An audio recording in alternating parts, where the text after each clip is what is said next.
Olá, eu sou a Samila. E eu sou a Tuane, e hoje nós vamos falar um pouquinho sobre o que é a psicodinâmica vocal. Por acaso você sabe como é produzida a sua voz? E a psicodinâmica da voz? Você sabe o que é? Bom, a voz é um som produzido na laringe, que é composta por cartilagens. Dentro da laringe existem musculaturas, dentre elas as pregas vocais, que ao nos comunicarmos se aproximam provocando vibrações que produzem então o som. Portanto, voz é um som produzido na laringe com as vibrações das pregas vocais. Mas e a psicodinâmica vocal? Segundo Belau e Pontes, a psicodinâmica vocal é um procedimento básico para identificarmos uma pessoa através de sua voz, permitindo criarmos na mente uma série de imagens que nos permite visualizar o interlocutor.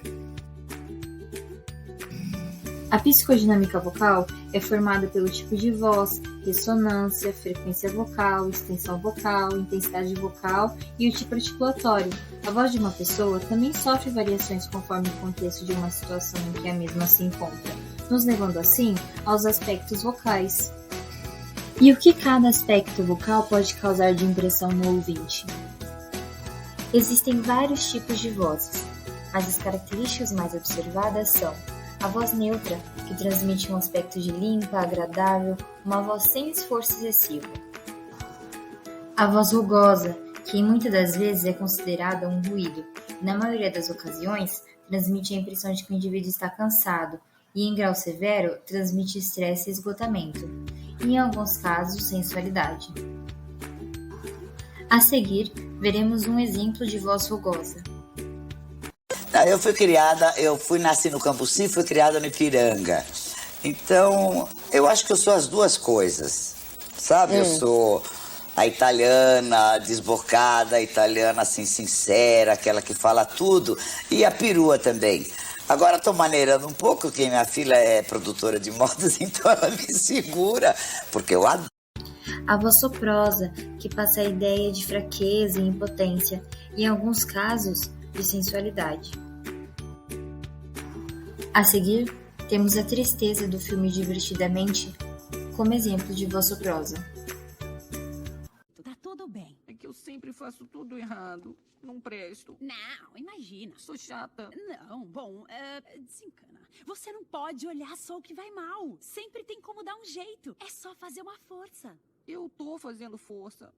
Mas por que eu não consigo? Ok, bom. Pensa numa coisa bem divertida.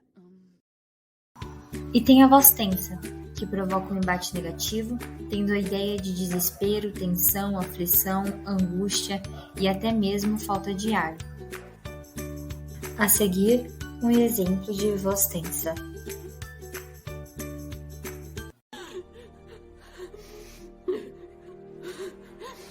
Espírito Santo, eu preciso de ajuda. Eu preciso de ajuda agora. Por favor, não leva meu filho. Por favor, devolva a vida ao John, por favor. Por favor, meu Deus, por favor, venha. Dê o sopro da vida ao John, por favor. Por favor, meu Deus, por favor. E a frequência da sua voz? A frequência se dá pelo número de vibrações nas pregas vocais. O chamado pitch é a sensação psicofísica da frequência que nos dá a capacidade de perceber através da audição se a voz é grave, média ou aguda. As vozes graves nos dão a impressão de autoritarismo, segurança, poder, mas também pode nos transmitir sensação de tristeza.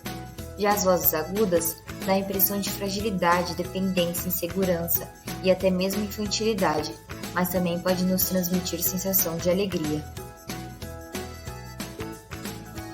Nossa voz também possui uma intensidade que se refere à amplitude da onda sonora, diferenciando os sons fortes e fracos. As vozes fortes têm intensidade elevada que pode transmitir sentimentos de vitalidade e energia, mas também falta de educação e de impaciência. A atitude invasiva também pode ser característica de vozes fortes. Já as vozes fracas têm intensidade reduzida que pode indicar falta de experiência nas relações interpessoais, timidez, medo da reação do ouvinte, complexo de inferioridade, educação repressora e autoimagem negativa. Então vamos ver um exemplo de voz forte e um exemplo de voz fraca.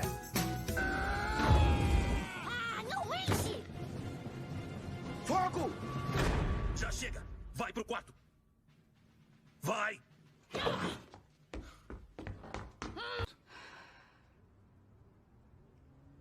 I'm fat. And I'm ugly. And I ruin things. Try and find some sense of how long you felt that way. I don't know. Since I was about 9 or 10. Você sabia que as articulações vocais também fazem parte da psicodinâmica da voz? Nossas articulações é o que permite o controle dos órgãos fonoarticulatórios como os lábios, a língua, os dentes e o palato duro, e faz com que o indivíduo transmita ao ouvinte o desejo de ser compreendido, definindo-a com sons bem precisos. Uma dificuldade na organização mental e não preocupação em ser compreendido faz com que a articulação seja mal definida, ocasionando erros na fala. A articulação deve ser clara e precisa. Não deve haver troca de sons, nem distorções ou imprecisões que dificultem a compreensão. Agora veremos como exemplo a Narcisa, que tem uma articulação que passa um ar de exibicionismo. Cheguei aqui no meu camarim, olha. Meu camarim, ai que loucura. E eu quero procurar a outra Narcisa, a Narcisa genérica, o Thiago Bernabé, vamos lá! Você sabia que a velocidade da fala também faz parte da psicodinâmica vocal? A velocidade da sua fala representa a fluência da fala e se relaciona com a coordenação e o controle da corrente de ar e articulação dos sons da fala. Um ritmo acelerado pode prejudicar a precisão dos sons emitidos, porque não há tempo para fazer todos os movimentos necessários à perfeita articulação, dando a impressão, então, de pressa. A seguir, vocês verão um exemplo de fala acelerada. Está na casa da Dona Florinda e vou trazer tudo para fora. A Dona Florinda vai me dar 1000 cruzeiros de gorjeta. Com o dinheiro da gorjeta vou ganhar da Dona Florinda, vou comprar um pirulito lá na venda. A pausa também é uma ferramenta muito importante para a fala expressiva. O ideal é empregar as pausas expressivas, separando blocos de significado e aproveitar-se o momento da pausa expressiva para respirar. O maior prolongamento das vogais passa um sentimento de incertezas. Já o menor prolongamento da fala pode ajudar a transmitir objetividade, segurança e confiança na hora de se comunicar. Segundo Belau e Pontes, a ressonância é um conjunto de elementos do aparelho fonador que guardam íntima relação entre si, visando a moldagem e a projeção do som no espaço. Para eles, a ressonância consiste no reforço da intensidade de sons de determinadas frequências do espectro sonoro e no amortecimento de outras. A seguir, vamos falar um pouquinho dos tipos de ressonância, como a equilibrada, a laringofaríngea, a hipernasal e a hiponasal. Na ressonância equilibrada, é usada a faixa de faringe e laringe, cavidade oral e nasal de maneira equilibrada, transmitindo a sensação de equilíbrio e sensatez com o que está sendo dito. Na ressonância laringofaríngea, se tem a impressão de que há um esforço na hora de se comunicar ou até mesmo uma transmissão de tristeza ou desânimo.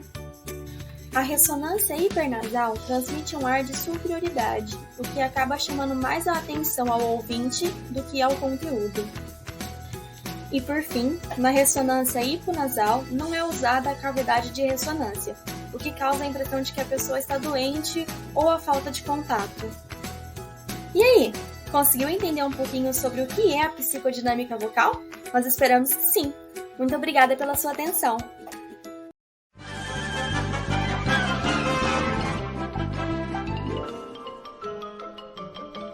Isso é tudo bem, pessoal.